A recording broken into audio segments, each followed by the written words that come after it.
আজ সকালটা শুরু হলো একটু অন্যরকমভাবে। চারিদিকে পাখির ডাক, এত সুন্দর পরিবেশ। তাই ভাবলাম তোমাদের সাথে শেয়ার করি।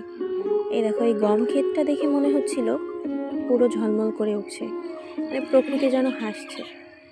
প্রতিটা গমের শিরায় শিরায় এমনভাবে শিশির দানা জমেছে যেগুলো রোদের আলোতে ঝলমল করে উঠছিল।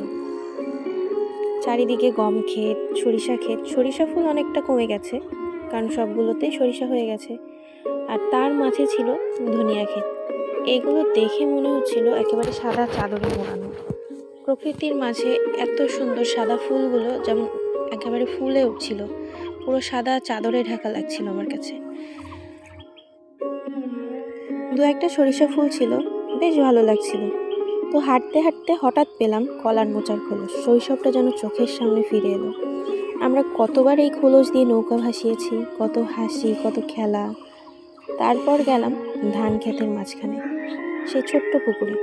ওখানে দাঁড়িয়ে মনে পড়লো যে কচুরি পানাগুলো আমরা ছোটোবেলায় কতভাবে খাবার দাবার বানাতাম, কতভাবে খেলতাম। তো সব কিছুই যেন মনে পড়ে গেল একেবারে সকাল সকাল। আর খুব ভালো লাগছিল পরিবেশটা। মনে পড়ে গেল একটা সময় যখন গরমের ছুটি পড়তো স্কুলে, তখন আমরা সবাই কচুরি পানা দিয়ে খেলতাম, আরও কত মজার মজার খেলা ছিল। তো ওই সময়টা আমাদের সবার কাছে একটা আলাদা অনুভূতি ছিল।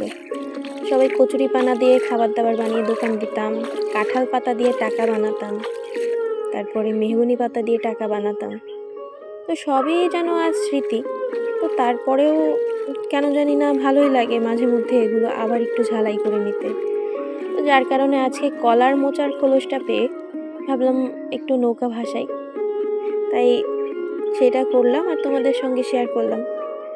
কে কে এরকম ছোটোবেলায় করেছো কমেন্টস করে জানাবে। আর গরমের ছুটিতে কত রকমের খেলা খেলেছি আমরা, গোল্লাছুট, বউচি, অনেক কিছু। সবগুলোর নাম মনেও নেই সেইভাবে। তোমরা কিছু মনে থাকলে অবশ্যই কিন্তু কমেন্টস করে জানাবে। তো চারিদিকে পাখির ডাক, হালকা কুয়াশা, মিষ্টি মিষ্টি রোদ, সব কিছু মিলে আজকের সকালটা যেন আলাদা এক আশীর্বাদ। এই সুন্দর সকালটা তোমাদের সবার সঙ্গে ভাগ করে নিলাম। সবাইকে শুভ সকাল। সবাই ভালো থাকবে, সবার পুরো দিনটা ভালো কাটুক।